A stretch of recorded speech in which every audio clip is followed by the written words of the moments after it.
Hey guys, thanks for taking the time to join me today. I got a really exciting presentation for you, a ton of information. I think it's the most important presentation I've ever put together, and I'm just super excited to share it with you. First off, I just wanted to tell you up front, I am not a doctor, and I'm proud to say that. But I believe this information can be beneficial. However, it's just for entertainment purposes at this time. So, my presentation today is called Autoimmune Disease and Cortisol, getting to the root of the problem. I'm going to start off with my hypothesis, and then as we go through the presentation, hopefully this hypothesis will start to make sense and I can somewhat prove it out to you. So the hypothesis here is the root cause of autoimmune disease, including some forms of cancer, is as a result of the dysregulation of cortisol in the body, leading to glucocorticoid resistance. This leaves your body vulnerable to infection and disease while simultaneously attacking itself, wreaking havoc on the body. So that's the premise we're starting with, and you can judge for yourself after some information is provided to you if you think this is accurate on the right page or totally off. It's up to you guys. So first of all, what is cortisol? I'm sure you're all familiar with cortisol, or at least heard the term before, and how it's related to stress. But I'm not sure if everyone's aware of how the wide-ranging effects of cortisol and how much it affects the entire body. So cortisol is a hormone that your adrenal glands make and produce. It's a glucocorticoid. It's a type of steroid hormone. And like I was saying, many people think of cortisol when it comes to stress, but it's also a hormone that affects almost every organ in your body. Some of the important roles as listed here, it regulates your body's use of glucose for energy. It helps to decrease inflammation. It regulates your blood pressure or can assist in regulating blood pressure, and it helps your control your sleep and wake cycles. And yes, cortisol is a hormone, and it helps with short-term stress, long-term stress, and traumatic stress. So how does cortisol affect my body? Well, cortisol affects nearly every organ system in your body, and it can help regulate several key functions. During times of stress, your body can release cortisol after a fight or flight response. This happens so you can stay on high alert. Cortisol also triggers the release of glucose or sugar from your liver. This provides fast energy during times of stress. When you're stressed physically or emotionally, cortisol levels rise. This helps your body respond to threats like the fight or flight, like we talked about. It increases alertness and energy through the release of glucose, and it helps to regulate your blood pressure. So the interesting thing here is it's stating it's when you're stressed physically or emotionally. Okay. Now, specifically, how does cortisol help regulate metabolism and blood sugar levels? Metabolism refers to the chemical process in your body that allows you to live and function. Thousands of metabolic processes happen at all times. Cortisol affects your metabolism by helping regulate how your body uses the glucose for energy. The hormone does this in many ways. For example, cortisol triggers your pancreas to decrease insulin and increase glucagon. Insulin lowers blood glucose, glucagon rises it. So cortisol also acts on other bodily tissues to manage glucose, including your body fat, your liver, and your muscle. So cortisol plays a factor in your metabolism. What else does it play a role in? Suppressing inflammation. So in short spurts, cortisol can boost your immunity by limiting inflammation. But if you have consistent high levels of cortisol, your body can get used to it, and this can lead to inflammation and a weakened immune system. How else does cortisol affect your body? It regulates your blood pressure.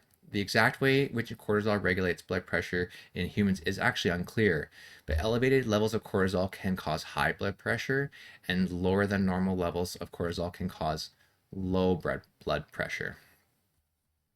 And I believe it personally that it would make sense if cortisol's part of your fight or flight response, that it would increase your blood pressure so you can physically respond to a situation, but it's just unclear on how it actually does that. Okay, and the last one here, how does cortisol affect my body? By helping control your sleep and wake cycles. So most people have lower cortisol levels in the evening when they go to sleep, and then they have peak levels in the morning right before they wake up, which suggests this plays a huge role in our circadian rhythm, which helps wake up our bodies in the morning and helps us go to sleep at night. Now, how does my body control cortisol levels? So what happens? Why does it get released and why does it not get released? What's going on here? So your body has an elaborate system to regulate your cortisol levels. Your hypothalamus and your pituitary gland control the cortisol production in your adrenal glands. The process goes like this. So one, we start off with when the cortisol level in your blood falls, your hypothalamus releases corticotropin releasing hormones, CRH. Number two, this directs your pituitary gland to make adrenocorticopic hormone, ACTH. Then number three, ACTH then triggers your adrenal glands to make and release cortisol. So I just highlighted this last piece here. It says to have healthy cortisol levels, your hypothalamus, pituitary gland, and adrenal glands must all be functioning properly. So that's interesting. So what have we learned so far about cortisol? What cortisol does? Cortisol is not just a stress hormone, it's a survival hormone. It regulates inflammation, supports immune function, keeps blood pressure stable, controls metabolism, maintains glucose levels, helps you wake up in the morning, and it shapes your memory and mood. You need normal daily cortisol rhythms to stay healthy. So why is cortisol balance? Why is cortisol balance so important? And what can happen if it's unbalanced? So both too much and too little cortisol can cause problems.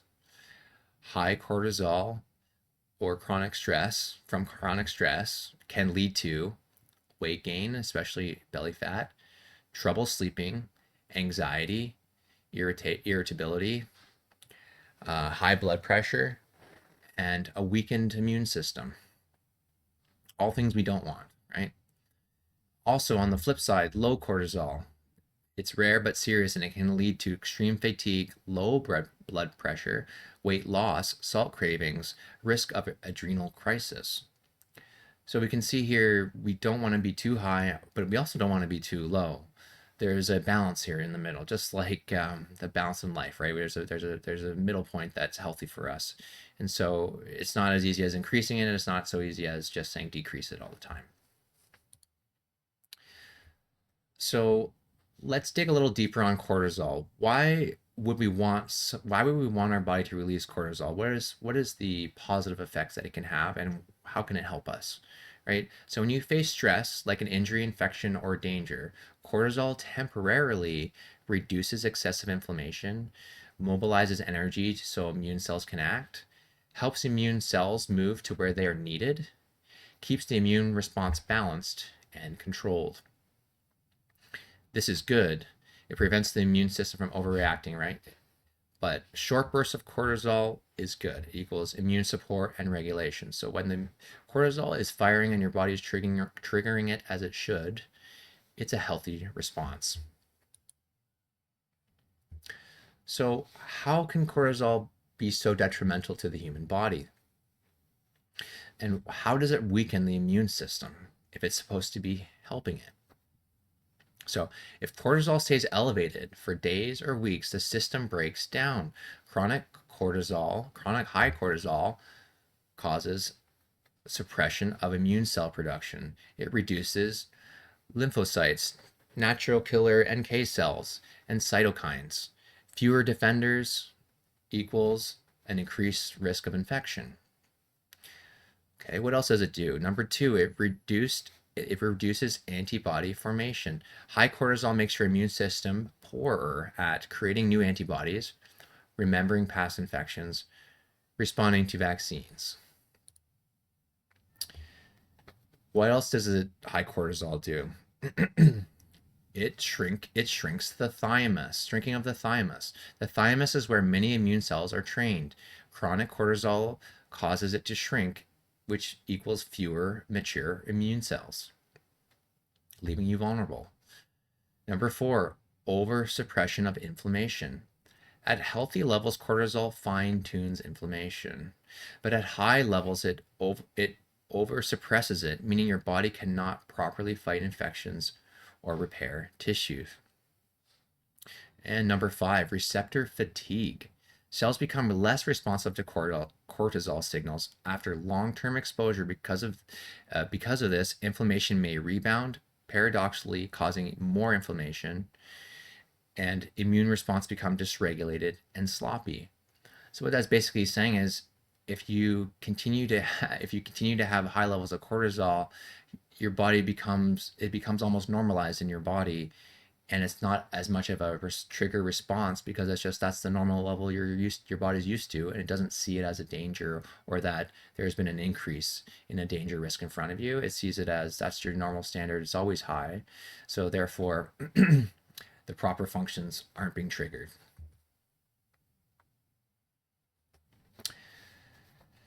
So analogy, just like I was saying there, chronic high cortisol, you can think of it like a firefighter's water hose here. Here's the analogy.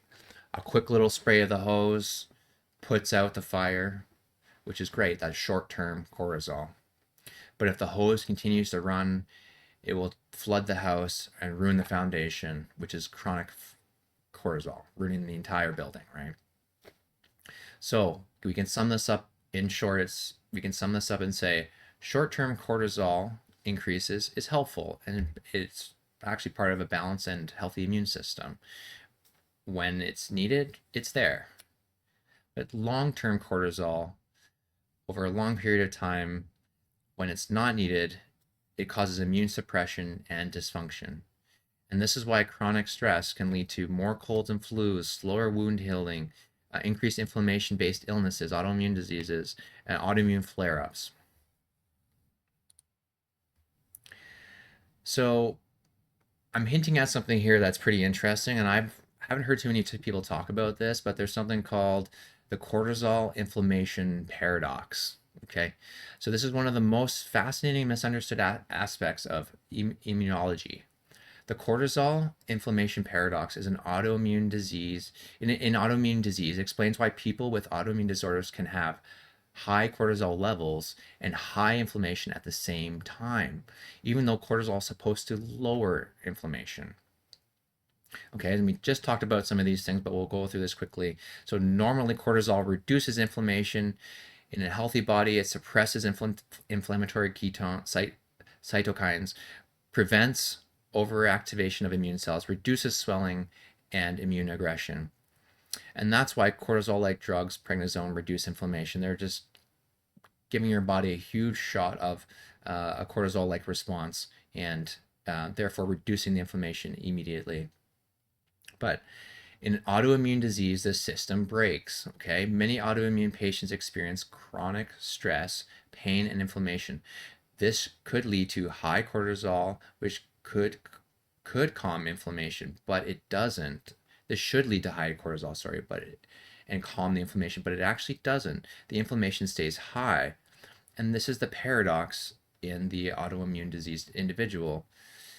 It happens because the immune system becomes resistant to cortisol. Okay, and I've highlighted that point there. He's kind of missing in front of your sheet, but it's very important. So the body becomes less sensitive to cortisol, and this is what I talked about in my thesis statement there, or my my thesis. It's glucocorticoid resistance. Is what it's called. Okay, my hypothesis. Sorry. Glucocorticoid resistance. Cells respond to cortisol through the glucocorticoid receptor, the GR. With long-term stress and long-lasting inflammation, cortisol levels continue to stay high, trying to fight off this infection, trying to trigger our immune response. But unfortunately, as the longer that happens, the receptor sensitivity goes down. Your glucocorticoid receptor goes down. So even though your cortisol is present or even high, your immune cells stop listening, your body stops listening. And this resistance allows inflammation to continue unchecked. It's a terrible cycle. Um, Number 3 here for the cortisol inflammatory paradox. Inflammatory cytokines block cortisol's effectiveness. So chronic inflammation, which is common in autoimmune disease, of course, produces cytokines like the following. And these cytokines impair glucocorticoid receptors, meaning cortisol can't enter the cells well, signaling inside the cell is disrupted, and cortisol can't suppress inflammation normally. So inflammation, long-term inflammation causes cortisol resistance or glucocorticoid receptor resistance, which allows for more inflammation, which then becomes a vicious cycle going over and over. Right? Now the HPA axis becomes dysregulated. So the HPA axis, we're going to talk about this in more detail later in the presentation, but it's called your hypothalamus pituitary adrenal system. It controls your cortisol release. So it's an entire system that controls this. It controls your cortisol release. Okay. In long-term autoimmune inflammation, it may become overactive, too much cortisol, or underactive, too little cortisol. So leading to, if it's too much cortisol, right, receptor desensitization, like we talked about. Immune cells ignore cortisol. So even though your body's producing it, your body's also ignoring it because it sees it as just a regular daily function. And chronic inflammation continues. Okay. Too little cortisol is insufficient suppression of immune activity and therefore uncontrolled flare-ups. So we do need cortisol to help us with our body's immune response. So this dysregulation can vary day to day. So we'll talk about the HPA in more detail, and it's just a really important part of the cortisol releasing system in your body, and when your body tells it to turn on and shut off, kind of thing. So number 5 here, the autoimmune system is rewired. So autoimmune disease can often cause the immune system to shift towards a pro-inflammatory phenotype, overproduce inflammatory signals, underproduce regulatory anti-inflammatory signals. So even under normal cortisol levels, the immune system tends to overreact. It's like the immune system's brakes have stopped working. So let's put this together. Let's just summarize this in a quick one slide here. So the cortisol inflammation paradox: in a normal body, cortisol should decrease inflammation. Cells have a quick or an effective response to the cortisol. The HPA axis regulates it well, so your body's telling it when to turn on and shut off effectively and efficiently, and this results in a balanced immune response in the body. Now, the paradox here is in an autoimmune individual or someone under chronic stress, cortisol fails to lower inflammation. It doesn't matter your body's producing cortisol, it doesn't reduce the inflammation. If your cells resist cortisol, it's not as effective. Your cells aren't taking the cortisol and using it as effectively as in a healthy person. The HPA axis is dysregulated. The axis that tells the system that tells your body when to produce it and when to stop producing it is off. It's telling it to produce it when it shouldn't, or not produce it when it should. So that's not good. And then chronic inflammation, so it leads to chronic inflammation despite you having high cortisol. So with this paradox, it's saying we can have simultaneously, we can have high cortisol, high inflammation, and high symptoms. So that is the cortisol inflammation paradox. So how do we get this under control, and why does prednisone work then? If we have high cortisol and high inflammation, how does giving somebody prednisone how is it effective? And what can we learn from the fact that it is effective for some people, including I've used it and it's very effective and I can provide people a ton of relief, but I understand why is that and how it's working in the body. So prednisone is far stronger than natural cortisol. So it's like a synthetic version of cortisol that's extra strong. Let's just say that to be simple. It has a much higher affinity for glucocorticoid receptors. It has a longer half-life, a greater anti-inflammatory potency, 4 to 5 times stronger than cortisol, and higher concentrations in levels in the blood after dosing. So it basically bypasses the body's normal limits. It's you're just blowing open the door on trying to get a response from the body. So your natural cortisol system is tightly regulated by the HPA axis. Prednisone overrides that system and just floods the body with supraphysiological, meaning beyond normal levels, forcing glucocorticoid receptors activation, overwhelming cellular resistance by sheer concentration. Even resistant receptors can be activated if the signal is strong enough. So I found that really interesting. I didn't understand that at the time when I was taking it. This does explain why it works, and obviously people are thankful that it works. But we'll continue here. So prednisone activates glucocorticoid receptors more strongly than cortisol. So because it binds more tightly, prednisone can enter cells more easily, activate target genes more effectively, and turn off inflammatory pathways more thoroughly. In glucocorticoid resistance, receptors aren't completely non-functional. They're desensitized.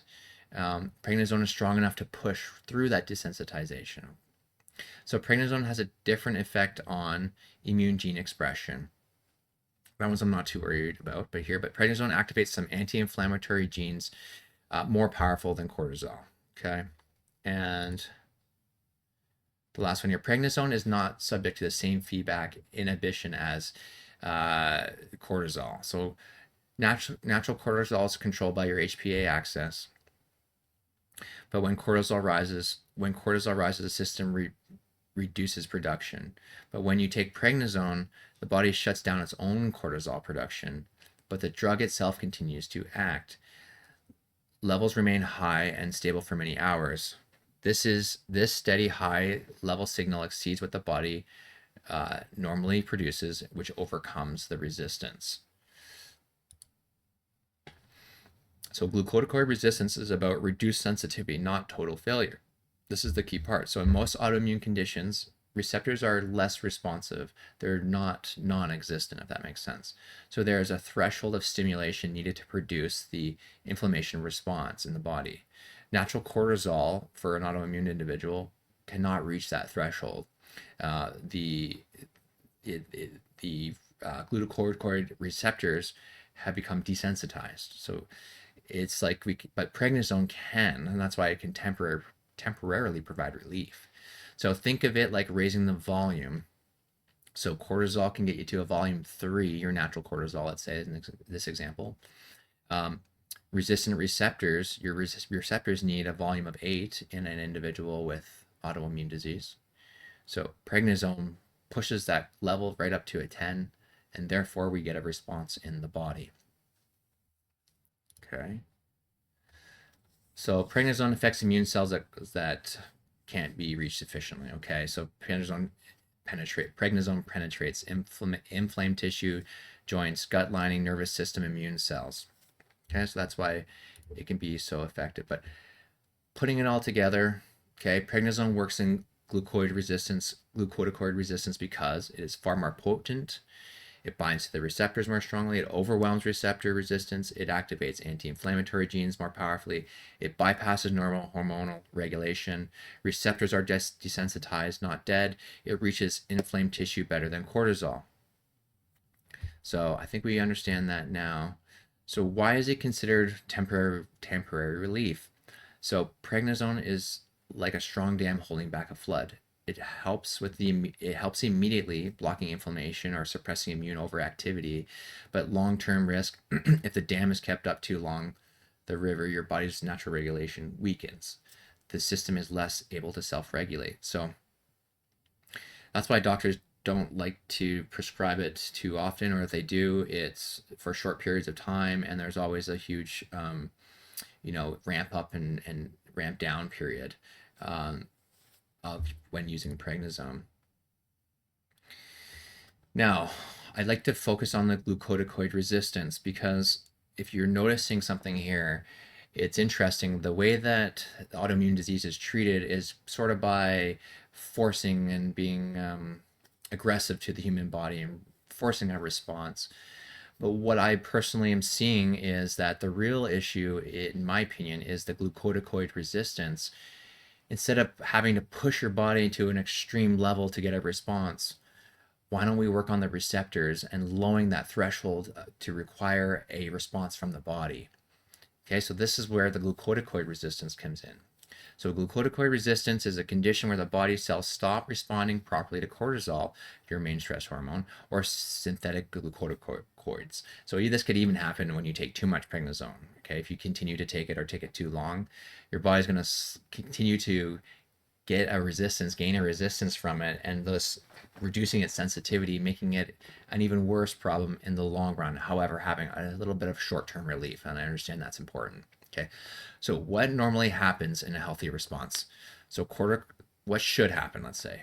Cortisol binds to glucocorticoid receptors inside cells. When cortisol binds, it tells the cell to reduce inflammation, regulate immune activity, manage stress response, support metabolism, and maintain homeostasis, right? Now, what happens when you have glucocorticoid resistance?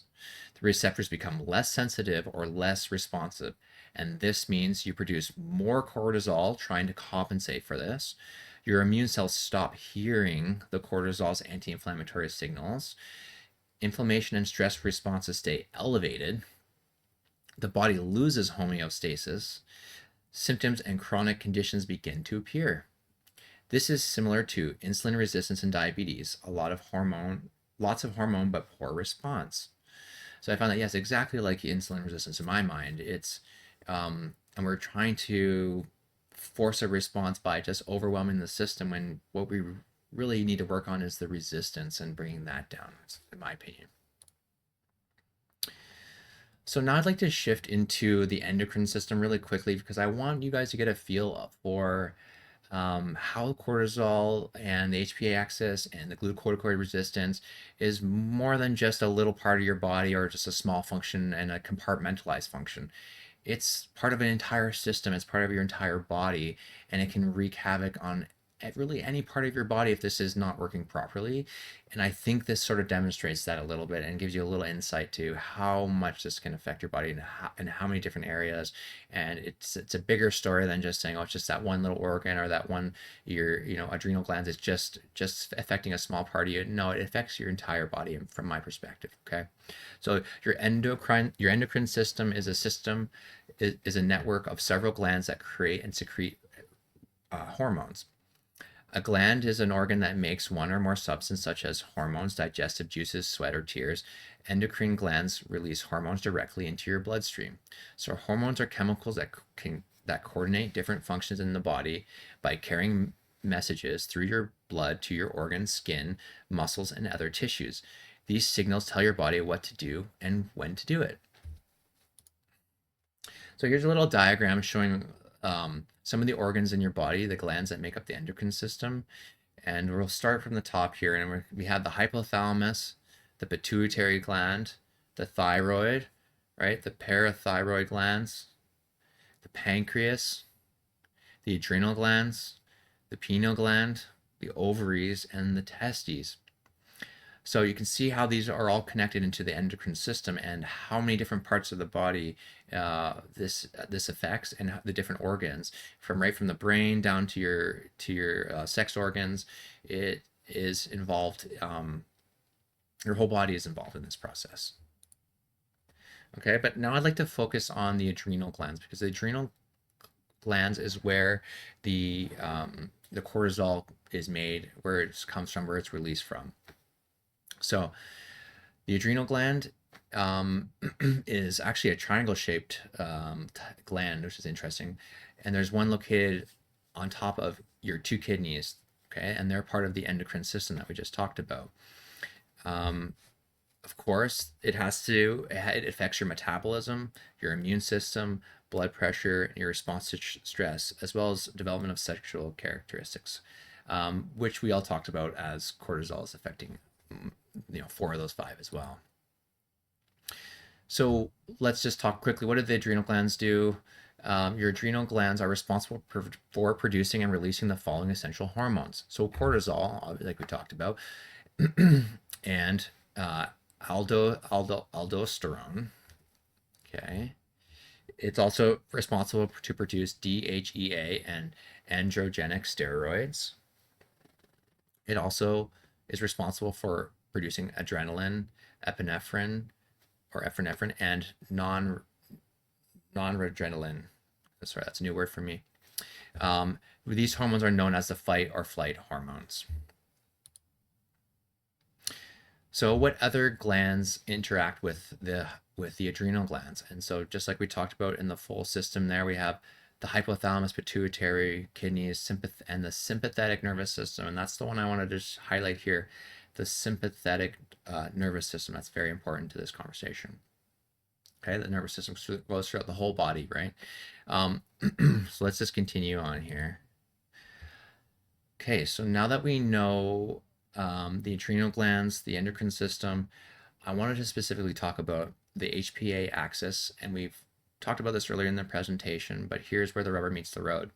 So the hypothalamus pituitary gland adrenal axis is your body's central response system, like the thermostat for stress hormones, immune activity, and energy regulation. So how this works is when your brain, so it's coming from your signal coming from your brain, perceives, and that's the main I want to focus on, perceives. Your body does not know the difference between real threats and perceived threats. It relies on your interpretation to have for the response, and that is a big deal. Okay, so when your brain perceives stress, danger, inflammation, low blood sugar, or lack of sleep, it releases CRH hormone. Yeah, and like I said here, your body can't tell the difference when it comes to stresses and dangers. Obviously, inflammation, low blood sugar, lack of sleep, those are processes, or your body's going to read that information on its own, but you're adding the information on the stresses and dangers, okay, which then your body's going to respond to. So that is why it's so important. Okay. Number two, the pituitary gland, the messenger. So how does this work? The pituitary, what's the pituitary gland? What's its responsibility in this axis? Okay. So the pituitary gland is the messenger. CRH tells the pituitary to release ACTH. ACTH travels through the bloodstream to the adrenal glands and orders them to make cortisol. Okay. So the pituitary gland is really the culprit, or whatever, the one responsible in some cases, right, to make one of the organs responsible to tell your adrenals to make cortisol. So that's interesting. Okay, what's the adrenal gland's function here? The adrenal gland is the producer. Okay, ACTH stimulates the adrenal cortex to produce cortisol, small amounts of androgens, and adrenaline.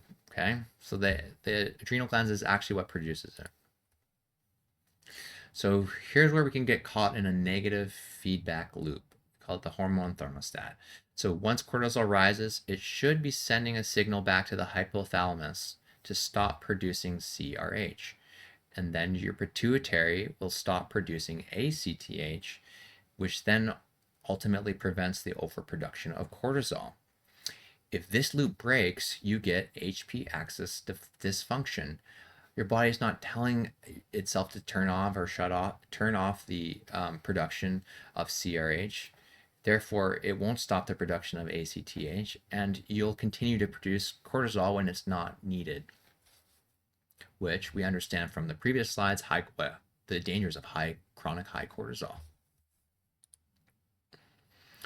So how does the HPA axis become dysregulated?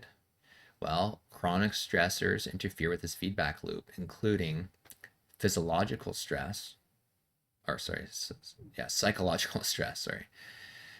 chronic pain, long-term inflammation, autoimmune conditions, sleep deprivation, blood sugar instability, trauma, overtraining, chronic infections, long-term prednisone use.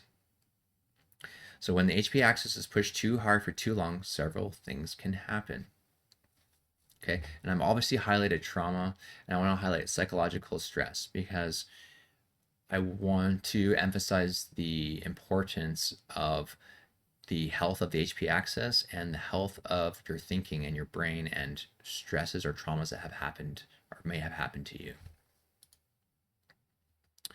Okay, the three main patterns of HPA axis dysfunction. So, first stage is the high cortisol. The system is overactivated, which leads to excessive cortisol. This can cause anxiety, insomnia, weight gain, immune suppression, and inflammation rebound, right? Excessive cortisol, some of the things we've already talked about of chronic high cortisol.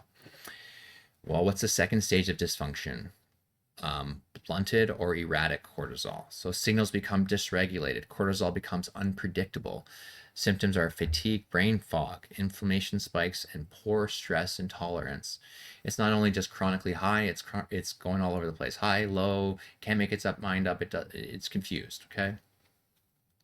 And number 3 here is low. The last stage is low cortisol and adrenal insufficiency. So basically, the system breaks down. It becomes exhausted. It's failing right at this point. Uh, Instead of the brain stops signaling properly. This is why we prefer the term HPA axis dysfunction, not adrenal fatigue. Your adrenals still work, they just aren't receiving the right command. So it's basically your body's breaking down, the signal's not working, and it causes the whole system to fail. But really, it's not because you have adrenal fatigue necessarily. It also could be the fact that you have the HPA axis dysfunction, and your body's not telling your adrenals to turn on or off properly. Okay, so I just want to bring back prednisone for a quick second here. So how does prednisone help with this? It's a synthetic glucocorticoid, right? That bypasses this HPA axis, so your brain doesn't need to be working properly. It just bypasses the whole thing to force your body to receive a response. Okay, so that's why it's effective. So how does this relate it to autoimmune disease? I think you're getting the picture here, but autoimmune conditions create constant inflammatory signals that keep the HPA axis overstimulated, dysregulated, and eventually resistant to cortisol. So glucocorticoid resistance. Okay, and this leads to the cortisol paradox. Okay, the body's inflamed, yet tissue doesn't respond properly to the cortisol, and sometimes ACTH or cortisol outputs become impaired, and it's honestly a pretty big mess. um, so, having said all this, I want to talk about how do we solve this? What is the real route that we can go for here? What is the route we can pluck, and how can we get true success in solving these problems? Okay, so putting it all together, for cortisol to do its job, these systems must be in balance. So we've got the brain, the nervous system, the immune system, your receptors, your sleep system, your gut, liver, and your metabolism. Right? If any one of these are off, the HP axis and your glucocorticoid receptors signalings are weakened. Okay, so and we're just going to go through these one at a time. So that's the general overview. So right, your brain stress regulation centers need to be working properly. Your HP axis control, right? We were talking about your hypothalamus, pituitary gland, amygdala, your threat detection, your prefrontal cortex, your stress regulation, and your hippocampus is your negative feedback control. All parts of the HP axis control here, right? The glucocorticoid receptors need to be working properly. They need to be desensitized to the point where they actually produce a response naturally without having to blow them out of the water with a synthetic version of cortisol that will ultimately reduce their response in the long run. All right, we need to fix our circadian rhythm, our sleep cycle. If we're not sleeping properly, this throws off our HPA axis. It just throws off our cortisol when we're producing cortisol and not producing cortisol. And for optimum cortisol, we need to have strong morning light exposure, darkness at night, regular sleep cycles. Otherwise, it alters our body's rhythm and our cortisol rhythm, and it ultimately we end up with glucocorticoid resistance. Right? In the morning, we should have high cortisol. which helps wake us up, gives us energy, gets us going through the day, lets us get the things we need to get done. But as the day goes on, our cortisol should lower to the point where we start feeling tired at bedtime and feel like falling asleep. And we're not wired, we're not awake all night because we have low cortisol in our system, and we're able to sleep and function through, sleep right through the night and sleep well, thus allowing the body to repair itself, right? We need our autonomic nervous system working properly, okay? And that is our sympathetic and our parasympathetic systems. If your body's stuck in a sympathetic for the flight or flight response, it's not going to send the proper signals to your body. If the sympathetic system is chronically elevated or activated, it's going to increase your cortisol output. Your receptors are going to be desensitized. Inflammation will rise, and your glucocorticoid resistance gets even worse. So it's important that our body is able to shift from a sympathetic fight or flight when required, but also into a parasympathetic system, which is rest and digest, okay? There's a healthy balance there, of course. So our immune system needs to be working properly. When the immune system is inflamed, it increases cytokines that can block glucocorticoid receptors, weaken cortisol anti-inflammatory effects, and increase cortisol output. This is why chronic inflammation causes glucocorticoid resistance, GR. Our limbic system, our emotional brain. The limbic system controls perceived threats. Okay, so this is the emotional aspect, and I believe this is a pretty big part of it. This is all part of it, which the key players are your amygdala, your hippocampus, and your, I don't even know that word, cingulate cortex, okay? So anyways, emotional trauma or chronic stress equals limbic overactivation, which is constant danger signals, which is excess cortisol, which leads to glucocorticoid resistance. So what I was saying before, your body doesn't know the difference between real stress or a real danger and a perceived danger. So if your body's giving signals as if you're in danger all the time, you're going to have an overactive limbic system, and it's going to cause excess cortisol and a GR resistance. We need to have liver functioning properly. Okay, when the liver isn't working properly, cortisol clearance becomes irregular. Cortisol can remain too high, hormone balance becomes unpredictable. We need our gut microbiome working properly. Our gut microbiome influences cortisol by producing neurotransmitters, modulates inflammation, communicates with the brain through the vagus nerve, and regulates immune responses, which can affect the GR sensitivity. So dysbiosis equals cytokine release, which equals GR resistance, okay? So the endocrine system, we talked about this, and hormonal balance. Cortisol interacts with other hormones, thyroid hormones, sex hormones, estrogen, progesterone, testosterone, and insulin. Okay, so this is extremely important for your whole endocrine system, including like weight gain and loss and things like that. You can work out until you're blue in the face, but if your insulin and endocrine system isn't working properly, you're not going to get the results you're hoping for.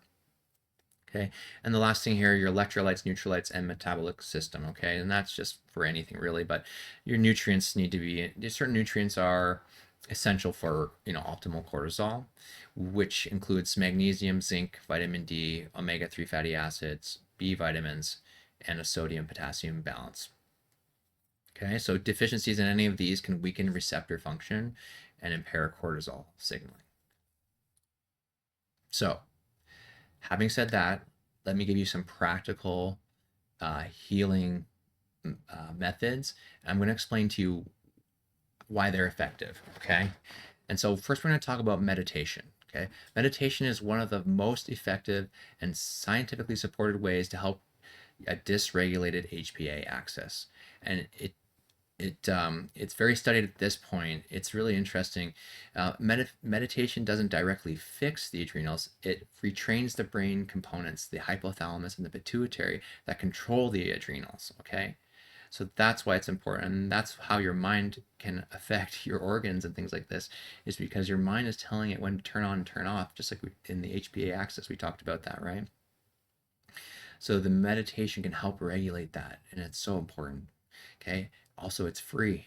It's free, and it can be enjoyable as well. So, anyways, meditation reduces CRH, the first stress signal.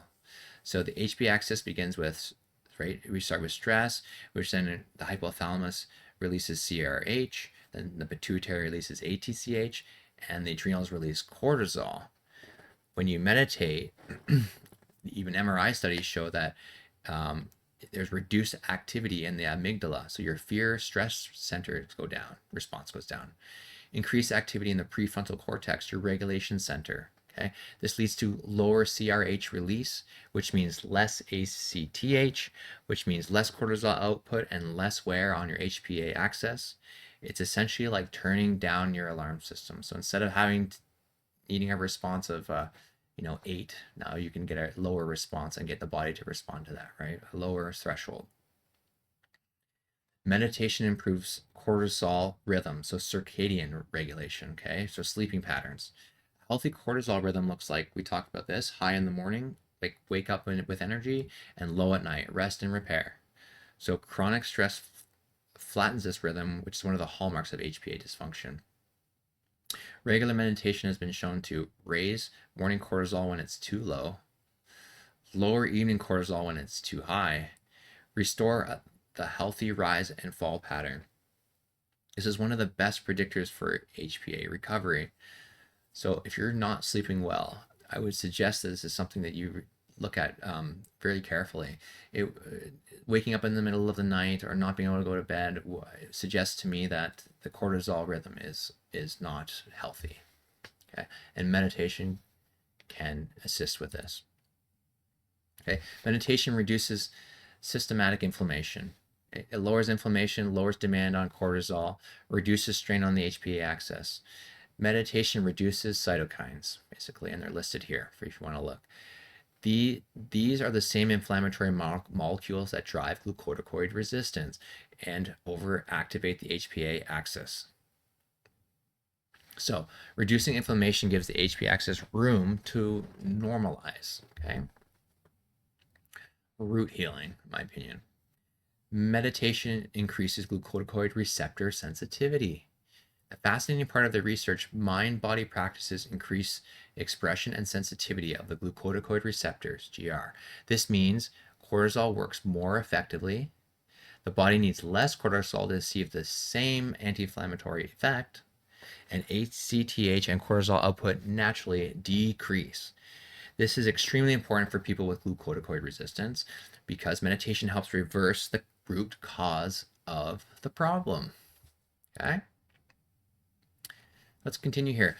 Meditation activates the parasympathetic nervous system. And what did we talk about? The HPA axis or the sympathetic nervous system is like the gas pedal here, but the parasympathetic is the brake pedal. Okay, it's going to tell your body to rest and digest. Meditation stimulates the vagus nerve and shifts the nervous system into a state of a lower heart rate, reduced blood pressure, improved digestion, and reduced immune activation. This reduces the need for cortisol output and allows the HPA axis to reset. Wow. Okay, meditation changes gene expression related to stress. Studies show meditation changes the activity of genes regulating inflammation, glucocorticoid receptor expression, cellular stress response, and mitochondrial resistance. This is why meditation is not just a relaxation technique, it's a physiological intervention.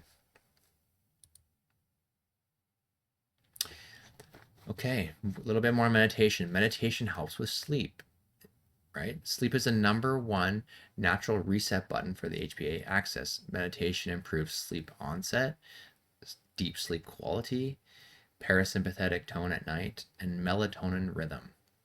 Better sleep equals drastically healthier HPA axis, which equals drastically better cortisol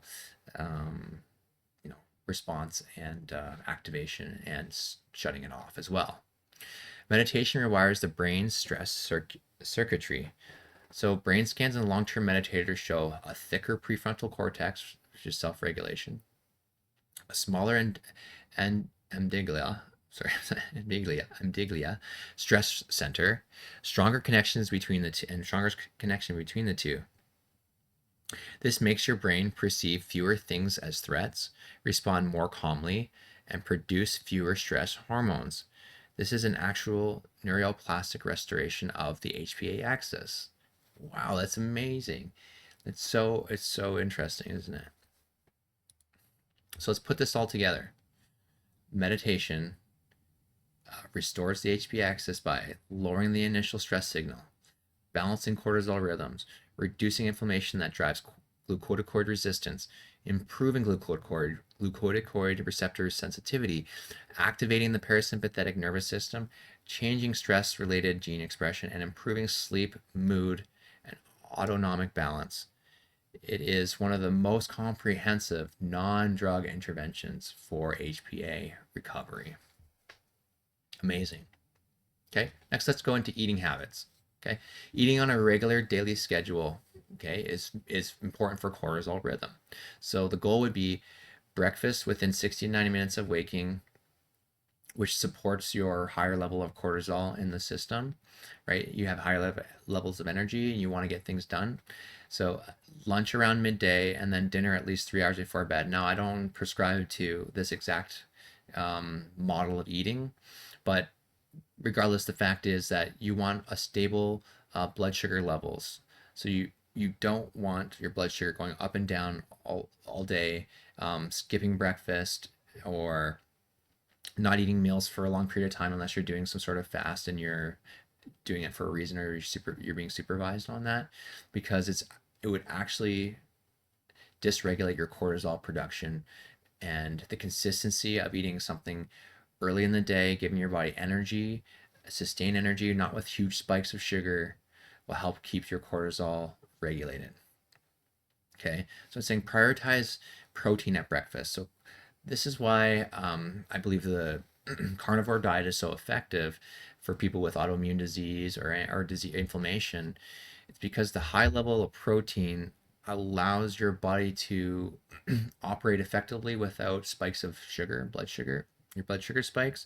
It stabilizes the glucose level in your body, and therefore, as a result, stabilizes the cortisol levels in your body as well, or helps to. Okay, so that's why the protein is so important, and it's important to have early in the day. Okay, as we know, we want to avoid high sugars, high carb meals, especially in the morning. So sugar spikes equals insulin spikes equals cortisol rebound. So in people with HPA issues, this causes crashes, brain fog, inflammation spikes, and it worsens your glucocorticoid receptor resistance. Okay, so we want protein, fiber, and healthy fats, okay, to combat this. Okay, eating enough calories. Under eating is actually a cortisol trigger. So restrictive dieting can cause an increase in CRH and ACTH, which worsens the HPA axis dysfunction, cortisol output, glucocorticoid receptor downregulation, and it's not conducive to weight loss. So it's interesting if people have ever tried losing weight by eating less or just eating barely enough, always being hungry all the time, that feeling of being hungry all the time would actually not be productive, as you're going to trigger cortisol, which triggers all the things we've talked about, including keeping your weight on your midsection, which is the opposite thing of what you're trying to do. So that is not an effective way to go about it. Okay, so we want to balance blood sugars at every meal, right? We talked about proteins, fats, and fiber. Okay, and obviously we want to reduce inflammatory foods if possible. So if you know of something that's triggering to your body, we'd obviously want to avoid that. But here's a list of things that are pretty commonly triggering to inflammation in the body.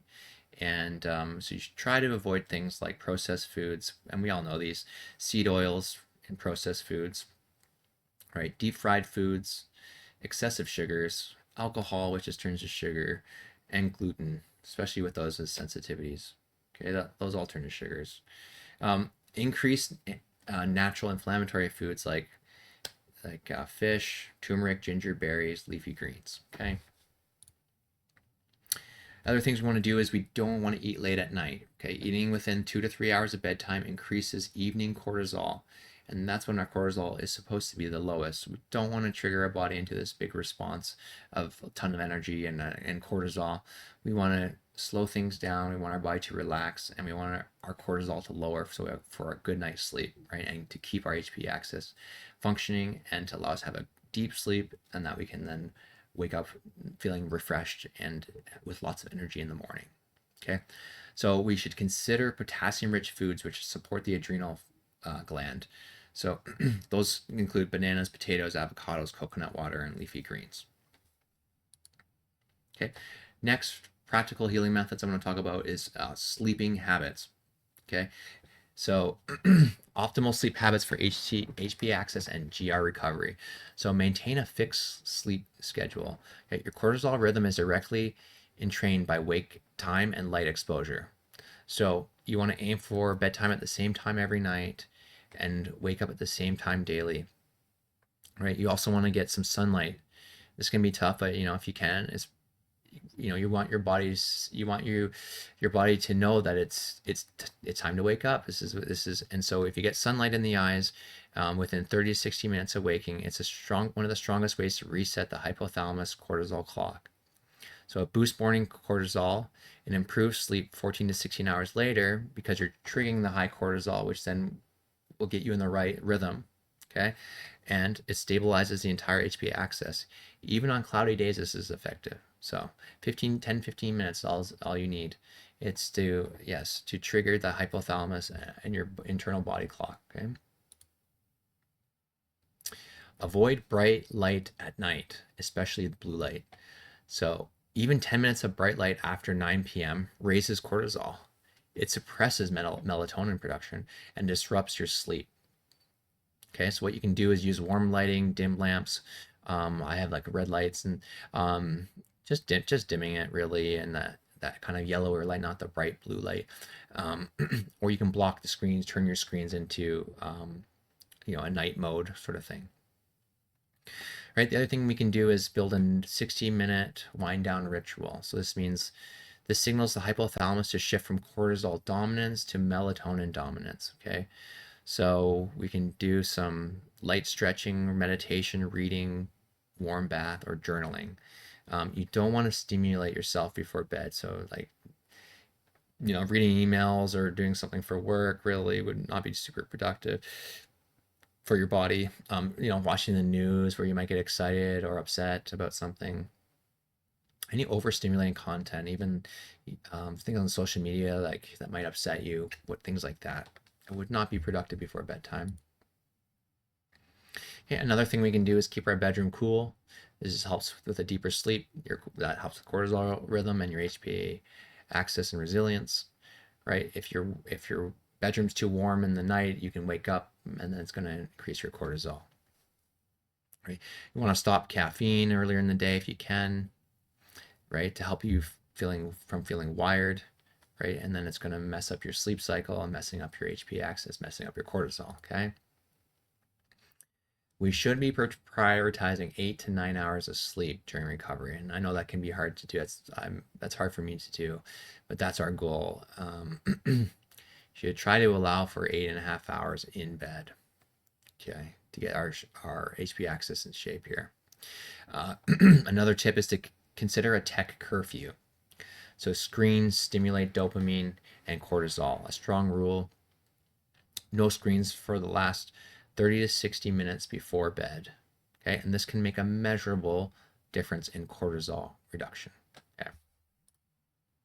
Now, the next healing method I want to go into here is exercise. Okay, and how does exercise affect this HPA and glucocorticoid receptor resistance? So the suggestions here are yoga. So yoga is one of the most powerful tools for HPA restoration. Yoga simultaneously reduces CRH, lowers ACTH, which lowers cortisol, enhances the parasympathetic dominance, and activates the vagus nerve, reduces inflammation that damages GR, increases GABA activity, it's a calming neurotransmitter, improves heart rate variability. a marker of HPA resilience. So really, yoga is essentially a movement-based meditation. That's what it's saying here. Okay. So some of the best forms are restorative yoga, yin yoga, hatha yoga, slow Vinyasa yoga, and yoga nidra. I'm not familiar with that one. You want to avoid though hot yoga, fast and powerful power yoga, and long or strenuous uh, sessions, because that might overstimulate your system. Okay, and put you in a fight or flight state. Okay, what else can we do exercise wise? We can do breath work. Okay, and this is in the yoga world called pranayama. It's breath focused exercises which influence your hypothalamus. Okay, so coherent breathing, 5 to 6 breaths per minute. So, like lowering the amount of breaths you're taking instead of short, fast breaths, you're taking deep, long breaths. That lowers your cortisol, improves your vagal tone. Right, nostril breathing balances the sympathetic and parasympathetic signaling, shown to reduce inflammatory cytokines. Okay. Extended exhale breathing downregulates the HPA axis, rapidly increases GR sensitivity through parasympathetic activation. Breathwork is one of the fastest HPA regulators. So low intensity movement, so the key here is low intensity movement, is crucial for HPA repair. So daily gentle movement improves cortisol rhythm and increases glucocorticoid receptor sensitivity, which is what you want, without overstressing the system. Some of the better choices are walking, especially after meals, because it helps stabilize your blood sugar. Light cycling, gentle swimming, Tai Chi, Qigong, slow hiking, easy stretching or mobility work. And why would this help? So it increases BDNF, supports hypothalamus healing, reduces inflammation, which improves your sensitivity, GR sensitivity, improves insulin sensitivity, stabilizes cortisol, and it doesn't trigger large adrenaline spikes. Okay, these are foundational for recovery. Strength training can help, light to moderate strength training as well. Again, it's the same things as before. Increases muscle insulin sensitivity, prevents cortisol spikes, reduces chronic inflammation, increases GR density in muscle tissue, and improves metabolic flexibility. Okay, and there's some few. You want to avoid doing anything too strenuous on the body that's going to have the opposite effect that you're looking for. Okay. So with exercise, you want to stay in zone 2 of the cardio. Okay, and in zone 2, you've got mitochondrial repair, lowering inflammation, restoring the cortisol circadian rhythm, increasing glucocorticoid receptor sensitivity, and improving autonomic balance. Okay, you want to avoid the high interval training or stressful training, because it actually increases ACTH, increases adrenaline, which increases cortisol and your inflammatory cytokines. So it's really doing the opposite of what you're looking for. And I don't know, you've probably experienced or know people that maybe work out like crazy, they run forever, but they're not maybe they're not getting the results, or they do cardio forever, but they're not really getting the results they want. And I would suggest this is probably why. Okay, because they're increasing their cortisol, which is not productive to lowering body fat. Anyways, Tai Chi and Qigong, okay? These are deeply healing practices, okay? These practices combine movement with breath and meditative focus, so all together, and so it's super powerful. Studies show they can reduce cortisol, increase HRV, stabilize blood pressure, reduce inflammation markers, improve sleep quality, and enhance GR expression and sensitivity. These are excellent forms of practices for healing in this situation. Okay, so exercise, as we know, it's going to help with the glucocorticoid receptor recovery. We've talked about all this before, but I'll quickly go through it. It reduces the chronic inflammation, improves mitochondrial function, increases receptor expression, stabilizes blood sugar, rebalances autonomic nervous system, and reduces psychological stress. Okay. Now, one of the last things I want to talk about here for healing methods is emotions and spiritual teachings. Okay, and how can this help in this situation? So emotional stress, trauma, and the HPA axis. The HPA axis is extremely sensitive to perceived threat, right? Not just physical threat.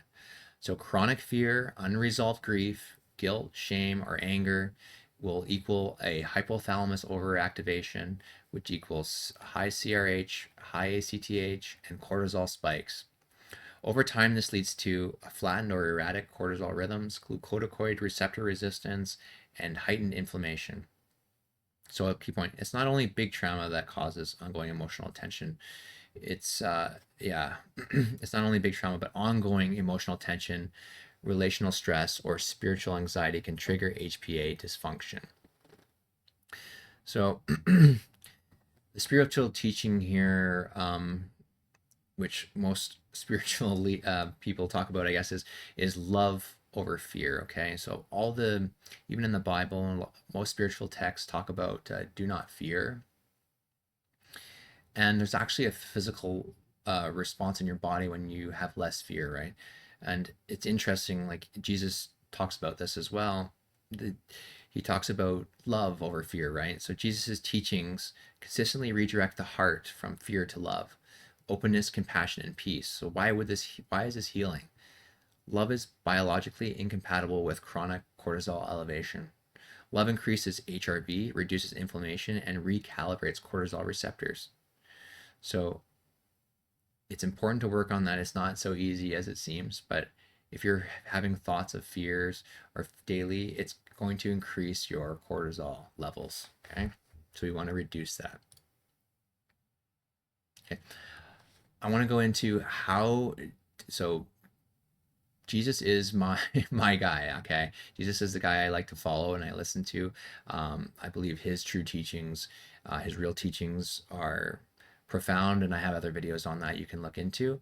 But I want to show how his teachings can actually help heal autoimmune disease and cancers, things like that. And from knowing what you learned from the body that we've already talked about, how can some of these spiritual teachings actually have an impact physiologically on your body? Okay, so how Jesus' teachings reduce HPA overactivation. Okay, Jesus' teachings contain principles that directly influence the emotional and nervous system states that drive HPA overactivity. Okay, when he talks about love and compassion, right, emphasizing love for self and others reduces the amygdala hyperactivity, which lowers CRH and baseline cortisol. That actual physical response in your body.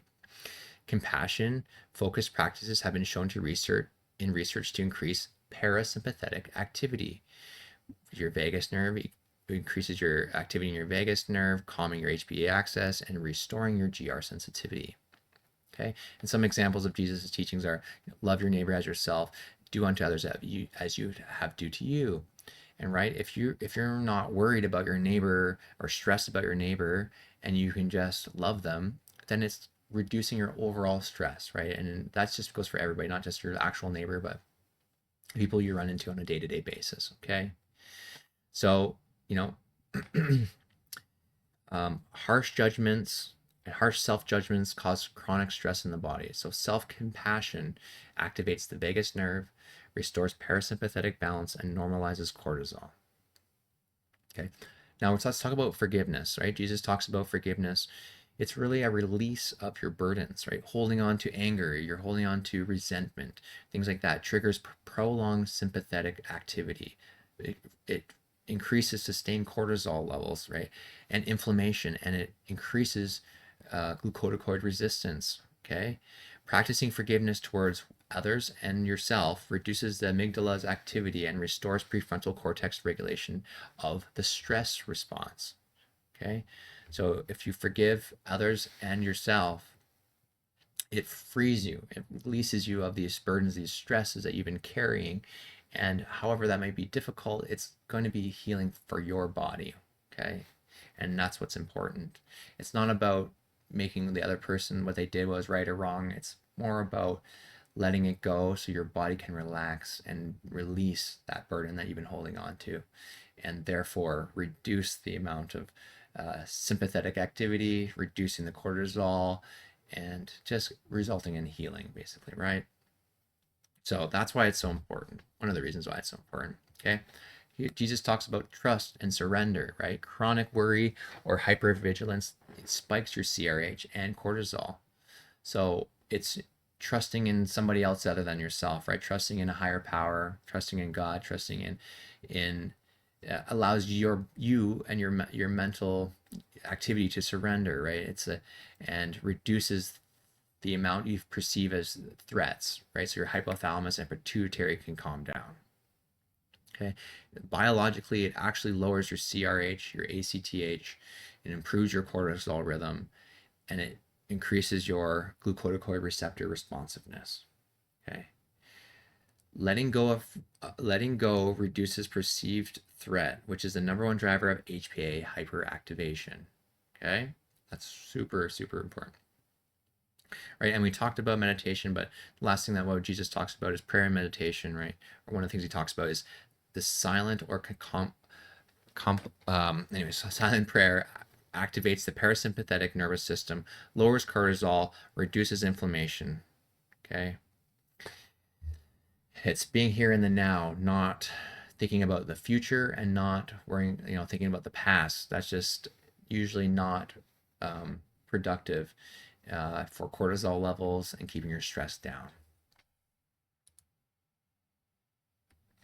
Okay, gratitude. This is why gratitude is important. Gratitude practices reduce stress perception, right? Lowering your cortisol and inflammation. So research shows even 10 to 15 minutes of gratitude journaling improves HRV and lowers CRP. So giving thanks in all circumstances. Okay. Community and fellowship. So support is a major regulator of HPA activity. Being a part of a faith community, this is totally up to you, but being a part of a community that's supportive can strengthen your resilience, gives you more support, and lowers your baseline cortisol, reduces inflammatory cytokines. Okay, so just being part of a community, being dependent on, having support, having people to talk to, it's important.